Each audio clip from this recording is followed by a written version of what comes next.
Next is a joint statement by the International Lesbian and Gay Association. Thank you, Miigwech, Mr. Vice President. Bojo Kinawe on Nimkibaneshi Indigenous Cause Wabajeshi and Dodem Chimnising Minawaberi and Donjaba Anishinaabe Minawa Joganeshe and Dao.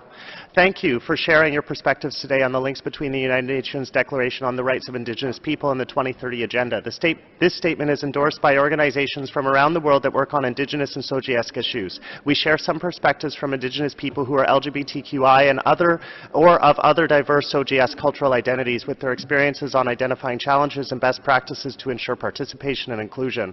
We welcome the HRC and General Assembly resolutions for their alignment with the UN Declaration on the Rights of Indigenous People, and that encourages states to give due consideration to the rights of Indigenous people and the multiple intersecting forms of discrimination faced by Indigenous people and individuals in fulfilling the commitments undertaken in the SDGs, applying the principle of leaving no one behind. Of the 1,921 recommendations addressing Sojiask and the recommendations addressing Indigenous people at the UPR, none include language that addresses the overlapping experiences, challenges, and violation of rights faced by Indigenous LGBTQI people. There is no mention of the intersection of Indigenous and Sojiask identities within the SDGs or an Indigenous mechanism such as the expert mechanism on the rights of Indigenous peoples.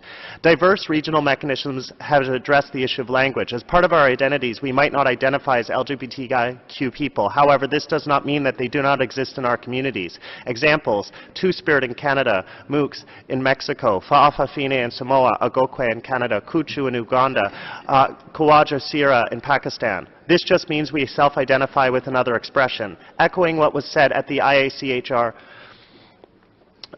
the negative impacts of colonization on the ancestral sexualities, gender identities, expressions, and spiritualities of Indigenous people has had devastating consequences, including the loss of acceptance of people of diverse identities within their own societies, experiences of persecution and violence, and impacts on personal well-being leading to self-harm and suicide. A question: what are the 3 recommendations you can recommend to states to ensure participation of Indigenous people with diverse Sojiask identity?